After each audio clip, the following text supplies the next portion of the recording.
Abril de 1880. Ha llegado la hora para que el ejército chileno marche hacia Tacna para el enfrentamiento definitivo con las fuerzas combinadas de la Alianza. En preparación para el avance, el comando chileno decidió realizar un reconocimiento sobre Locumba, enviando un piquete de caballería al mando del teniente coronel Diego Dublé, quien partió desde Hilo con dirección al valle, donde el 1 de abril sería emboscado por los jinetes del coronel Gregorio Albarracín, quien operaba en la zona para advertir de cualquier movimiento chileno. La permanencia de Albarracín en Locumba suponía una seria amenaza para las líneas de aprovisionamiento del ejército, por lo que el mando chileno decidió enviar 2 columnas de caballería, las cuales avanzaron desde Hilo y Moquegua para converger sobre Locumba, en un intento por envolver y batir a los jinetes peruanos. En paralelo, el 6 de abril el ministro Rafael Sotomayor dispondría el envío de parte de la escuadra chilena hacia el norte, para iniciar el bloqueo del Callao, buscando con ello impedir el embarque de armamento para el ejército peruano y cortar el flujo comercial del puerto, cuyas entradas aduaneras se verían bruscamente interrumpidas como consecuencia. Ya para el 10 de abril, ambas columnas de jinetes chilenos lograrían enlazar en Locumba, pero sin lograr contactar con Albarracín, quien, convenientemente informado de la aproximación de la caballería chilena, había remontado su marcha hacia Mirabe, desde donde cruzaría al valle de Zama para continuar con su misión de vigilancia. El teniente coronel Vergara seguiría el rastro de la caballería peruana hasta Aylabaya, luego de lo cual resolvería regresar a Locumba, donde sería informado de la presencia de Albarracín en Zama, por lo que decidiría retomar la persecución. Sin embargo, Albarracín y parte de sus fuerzas lograrían eludir el cerco que se cernía sobre ellos, dirigiéndose a Tacna para reunirse con el primer ejército del sur. Dando su misión por terminada, el 19 de abril Vergara se dirigiría a Ite para esperar el desembarco de las tropas chilenas. Mientras tanto, las divisiones chilenas iniciaban también su marcha hacia el valle de Zama, señalado como el centro de concentración y base de partida para la ofensiva sobre Tacna. El avance del ejército se realizaría de manera escalonada y a través de caminos alternativos, con la primera y la segunda división siguiendo la ruta por el desierto entre Hospicio y Buenavista, mientras la tercera división tomaría el camino entre Estanques y Las Yaras. Finalmente, la cuarta división, junto con toda la artillería de campaña, se embarcarían con dirección a Ite, desde donde serían posteriormente reforzados con el arribo de varios cuerpos del ejército de reserva acantonado en Tarapacá, enviados con la misión de unirse a la ofensiva en Tacna. Sin embargo, como el ataque sobre Tacna demandaría de la concentración de todo el ejército expedicionario,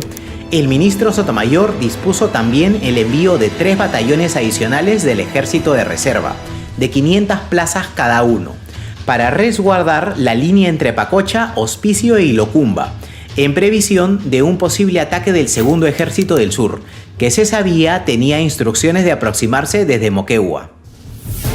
La inteligencia chilena no se equivocaba. El 12 de abril el coronel Isaac Recabarren arribó a Arequipa, con órdenes de ponerse a la cabeza de los batallones allí organizados, en tanto el nuevo jefe del segundo ejército del sur, el coronel Segundo Leiva, se encontraba en tránsito. Tan pronto llegado a Arequipa, Recabarren se dedicaría de lleno a la difícil tarea de alistar el avance del ejército, conformado casi enteramente de reclutas, pobremente equipados y de escasa disciplina militar. Sin embargo, la labor de Recabarren le ganaría disputas con el jefe de Estado Mayor y el prefecto de Arequipa, por lo que terminaría siendo puesto bajo arresto, paralizando con ello el alistamiento y marcha de los refuerzos peruanos. Ya para el 28 de abril, el coronel Leiva arribaría finalmente a Arequipa, con lo cual se reiniciarían parcialmente los preparativos del ejército, en tanto Leiva esperaba la llegada de nuevos cuerpos.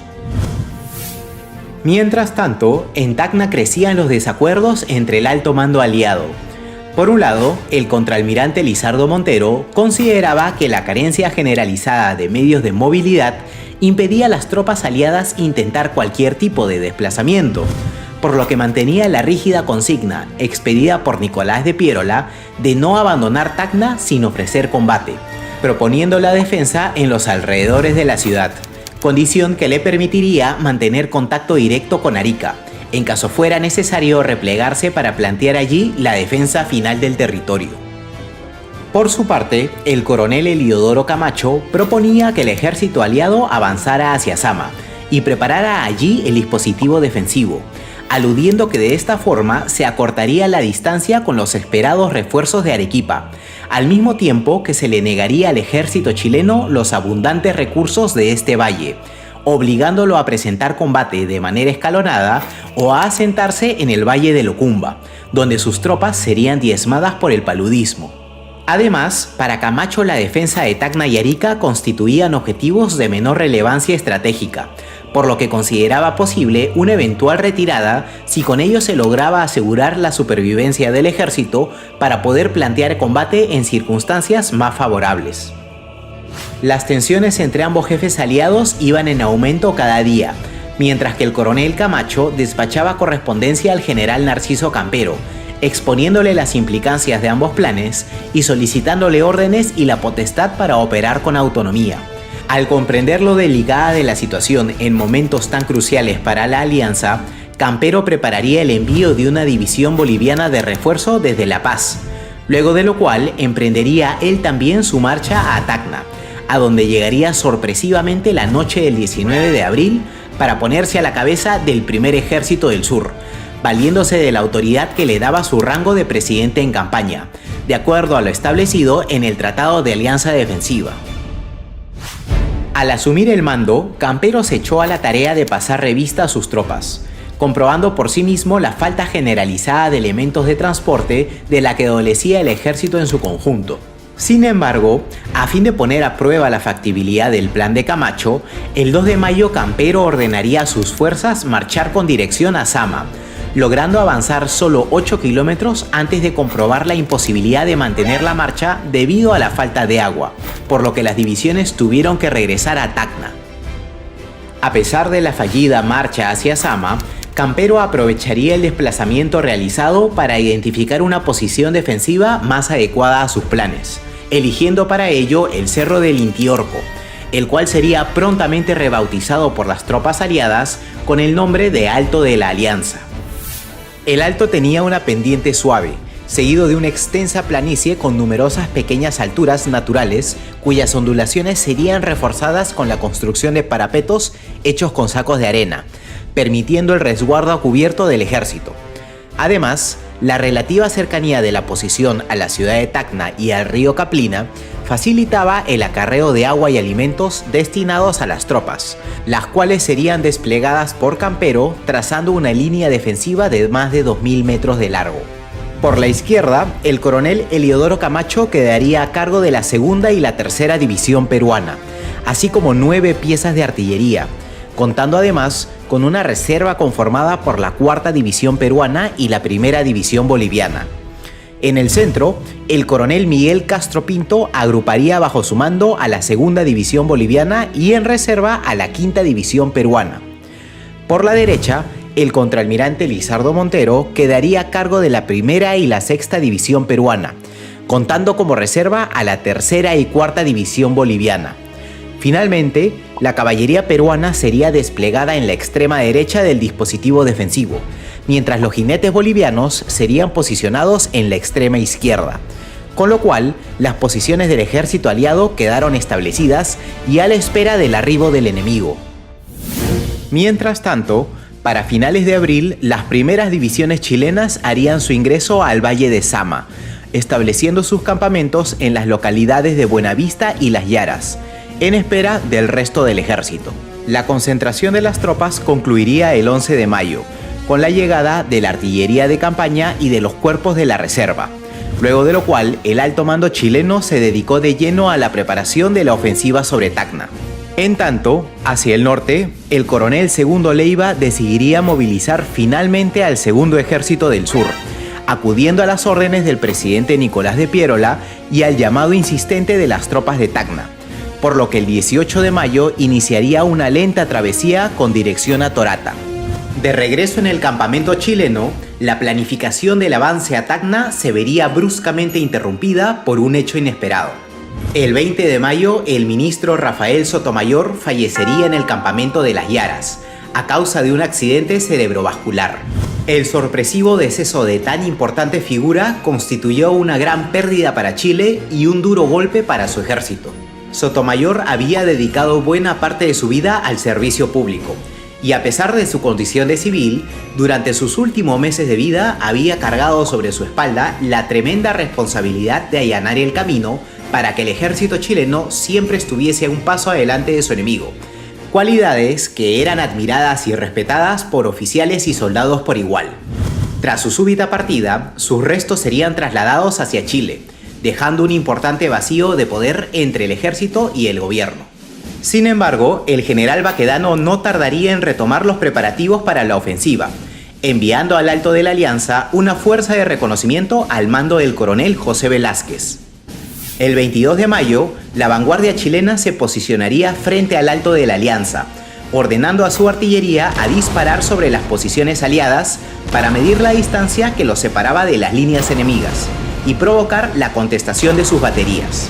con lo cual pudieron conocer el número, ubicación y alcance de los cañones aliados. Terminado el reconocimiento, el coronel Velázquez volvería satisfecho a Zama. Finalmente, Baquedano contaba con las últimas piezas de información que necesitaba para el asalto sobre Tacna. Pero antes de avanzar, el general en jefe decidiría realizar una última reorganización de las divisiones, sustrayendo de cada una de ellas algunos cuerpos para conformar una división de reserva, e incorporando además a los batallones de refuerzo venidos de Tarapacá. Con lo cual, el ejército chileno alcanzaría los 14.000 efectivos, incluyendo una fuerza artillera compuesta de 37 cañones y 4 ametralladoras. Ya en reunión, Baquedano comunicaría a sus jefes el plan de ataque, el cual consistía en un avance frontal y escalonado, precedido de una descarga de artillería.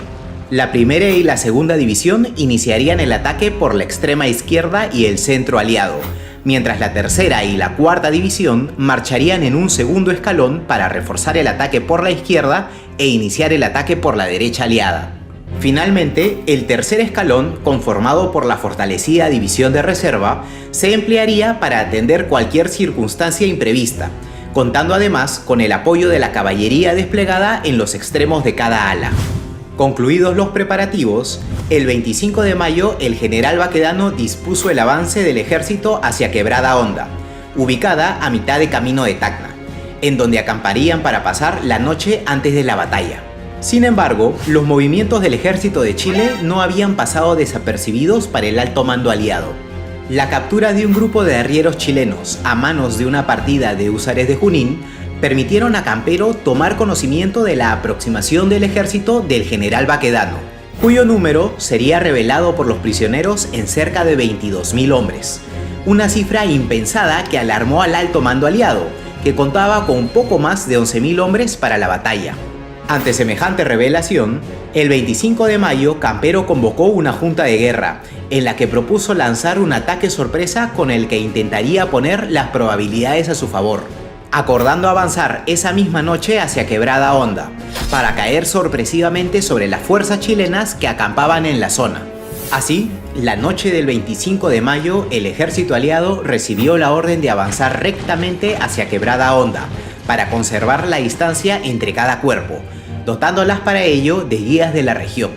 El ejército emprendió su marcha en forma ordenada, pero al cabo de un par de horas la densa neblina nocturna ocasionó que los guías perdieran el rumbo, por lo que las columnas comenzaron a cruzarse y desordenarse. Ante la posibilidad de un desastre, el general Campero decidiría abandonar el plan y ordenar la retirada hacia el Alto de la Alianza. En la confusión resultante, solo uno de los grupos lograría alcanzar las líneas chilenas, causando sorpresa entre las divisiones enemigas. Sin embargo, al verse aislada del resto del ejército, la vanguardia aliada terminaría por retroceder hacia sus posiciones originales. A pesar de los esfuerzos realizados, la improvisación con la que el ataque sorpresa ideado por Campero tuvo que ser ejecutado determinó el fracaso de la operación, dejando a las tropas aliadas cansadas pero a la espera de la inminente llegada del enemigo. La hora decisiva había llegado.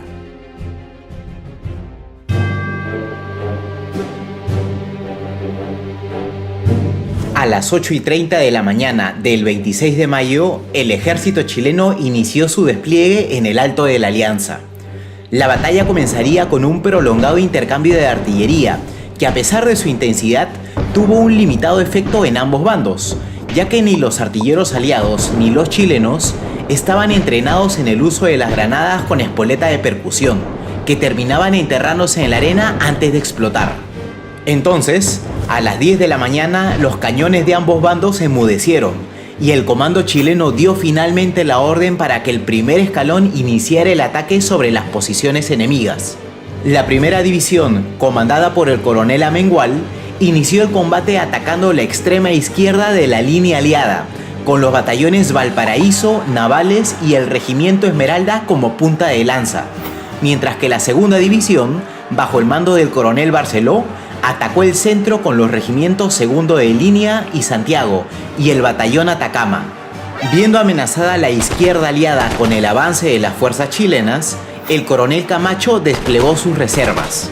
Los batallones bolivianos Sucre y Viedma fueron enviados a reforzar la línea e impedir cualquier intento de envolvimiento en ese sector, enfrascándose en combate con los soldados chilenos y sufriendo terribles bajas que los obligaría a retroceder, causando el desbande del batallón peruano Victoria, situación que podría ser finalmente contenida gracias a la intervención de las tropas de los batallones Huáscar y Tarija, con lo cual el embate chileno pudo ser momentáneamente contenido y el frente estabilizado. Sin embargo, al observar que el peso del ataque chileno podía desbordar su línea, Camacho solicitó al cuartel general el envío inmediato de refuerzos, pedido que sería atendido personalmente por el general Campero, quien requeriría a Montero la transferencia de algunos batallones de su reserva, dado que el sector derecho aún no había sido atacado. Entendiendo la necesidad, Montero ordenaría a los batallones Colorados y Aroma avanzar hacia la izquierda.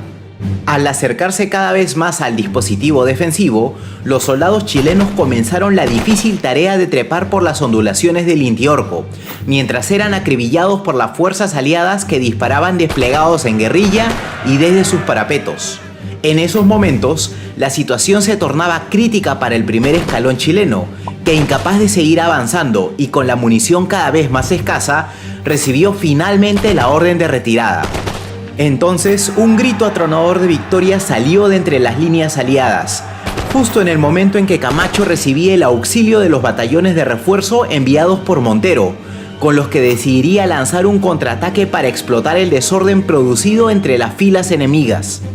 Con los Colorados y el Aroma a la cabeza, las fuerzas aliadas salieron de sus parapetos y se lanzaron a la persecución de los soldados chilenos, que se batían en retirada buscando la protección de sus líneas.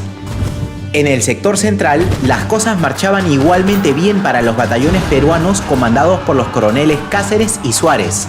que junto con los batallones bolivianos Padilla y Chorolque, cargaban incontenibles contra las fuerzas de la segunda división del coronel Francisco Barceló, obligándolos a retroceder. Ante la posibilidad de la destrucción del primer escalón, los granaderos a caballo comandados por el coronel Vergara recibieron la orden de cargar en auxilio de la infantería, pero el coronel Camacho, advirtiendo la maniobra de la caballería chilena, ordenaría a sus soldados formar cuadros, logrando rechazar el embate de los jinetes. Por un momento, la victoria parecía posible para los aliados. Sin embargo, en el ímpetu del contraataque, varios batallones aliados habían quedado muy adelantados del resto del ejército y expuestos en la planicie con sus cartucheras casi vacías, mientras que los granaderos a caballo habían logrado ganar el tiempo que necesitaban los soldados chilenos del primer escalón para reagruparse y reabastecerse de municiones en la retaguardia, tras la línea formada por la tercera división del coronel Amunátegui. En estas circunstancias, los jefes aliados decidieron iniciar el repliegue de sus tropas hacia las posiciones de partida, en el preciso momento en el que el coronel Amunátegui ordenaba el avance de la tercera división, en auxilio de Amengual y Barceló. Los soldados chilenos abrieron fuego contra las tropas aliadas que combatían en retirada, ocasionando una verdadera carnicería entre sus filas, especialmente en los batallones de los Colorados y del Aroma, que se mantenían formados en cuadros. En el vigoroso contraataque chileno, muchos jefes y oficiales aliados morirían o caerían heridos, incluyendo a los coroneles Camacho y Suárez, mientras que sus diezmados batallones, ahora casi sin municiones, lograban llegar hasta la planicie del Intiorco, solo para presenciar el inicio del ataque sobre el ala derecha y la huida de la caballería boliviana del campo de batalla. Ante el desolador escenario y sin la dirección de sus oficiales, las tropas aliadas comenzarían a retirarse del campo de batalla para evitar ser envueltas por el enemigo, siendo cubiertos por los jinetes del coronel Gregorio Albarracín. Mientras tanto, en el ala opuesta, la cuarta división chilena se empeñaba en el ataque contra la posición que defendía el contraalmirante Montero, quien al haber tenido que ceder parte de sus reservas, solo contaba con el batallón Nacionales para extender su línea y evitar el envolvimiento de sus tropas. Los soldados peruanos intentaron frenar el avance chileno mientras estos trepaban por las pendientes del terreno, pero tras varias horas de combate y ante la falta de municiones, el resultado terminaría por inclinarse definitivamente a favor de las tropas chilenas.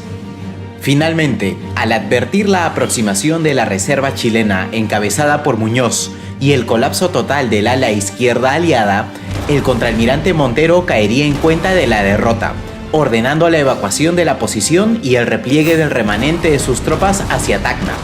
Ya para las 2:30 de la tarde, los chilenos terminarían por someter los últimos reductos aliados, asegurando así el control total del cerro del Intiorco y despejando el camino para la ocupación de Tacna.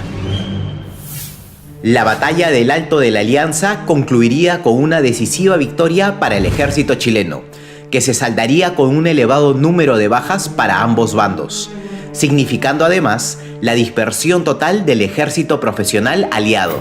Luego del combate, muchos soldados huirían ante la posibilidad de ser capturados o ultimados por el enemigo, mientras que parte del remanente del ejército peruano se retiraría hacia Tacna, con la intención de plantear allí la defensa de la plaza.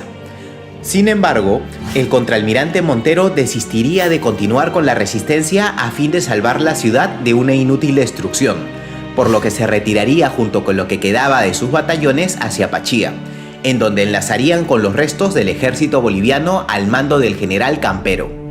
En aquel poblado, los jefes aliados se reunirían por última vez. No hubo reproches ni señalamientos entre los mandos de ambas fuerzas, ante la certeza de haber luchado con todos los medios que tuvieron disponibles. Terminada la emotiva despedida, Montero y las pocas fuerzas que le quedaban marcharon con dirección a Tarata, mientras Campero y sus tropas se retiraron hacia La Paz por el camino de Palca. Para Bolivia, la guerra había terminado. Mientras tanto, en Tacna, un grupo de cónsules extranjeros negociaría la rendición incondicional de la plaza ante el coronel Santiago Amengual, luego de lo cual las tropas chilenas harían su ingreso a la ciudad, donde se darían a la tarea de hacer prisioneros a los soldados rezagados y de asegurar la plaza, entre cuyos edificios encontrarían el estandarte perdido del regimiento segundo de línea, capturado en Tarapacá. Para el mencionado regimiento, la revancha estaba consumada y la victoria era completa. Hacia el noroeste, las fuerzas del Segundo Ejército del Sur continuaban su lenta marcha hacia Locumba, siguiendo las tardías instrucciones del presidente Pierola de enlazar con las tropas de Montero para inquietar la retaguardia chilena. El 26, Segundo Leiva y sus tropas alcanzarían el poblado de Torata, aún sin saber de la ocurrencia de la batalla de Tacna. Mientras tanto, en Arica el coronel Bolognesi y sus jefes, alertados por las estelas de humo que se dejaban percibir hacia el norte y por los mensajes recibidos hasta el mediodía por el telégrafo de Tacna, se encontraban expectantes y a la espera de la confirmación de los resultados de la batalla. A las 5 de la tarde, un soldado del aniquilado batallón Arica fue interceptado a medio camino del ferrocarril entre el puerto y Tacna, siendo llevado ante la presencia de los principales jefes peruanos, donde recibirían la confirmación de la derrota sufrida en el campo de la Alianza y la posterior retirada de las tropas de Montero hacia Pachía. A pesar de lo funesto de las noticias, el coronel Francisco Bolognesi resolvería combatir hasta el final, haciendo dirigir un telegrama a Montero en el que anunciaba la resolución de no rendir la plaza, solicitando además órdenes y noticias del ejército para plantear la defensa del puerto. Con la defensa del honor nacional en juego, la guarnición de Arica se preparó para la inminente llegada del ejército chileno. El último episodio de la campaña de Tacna y Arica estaba por empezar. Muchas gracias por ver el 8º episodio de nuestro documental dedicado a la Guerra del Pacífico. Recuerda por favor seguir apoyándonos dejándole un like al video o suscribiéndote a nuestro canal. Y si está dentro de tus posibilidades, también apreciaríamos muchísimo tu contribución a través de nuestra página de Patreon, cuyo link se encuentra en la descripción. Nos vemos en un siguiente episodio de La Historia como no te la contaron.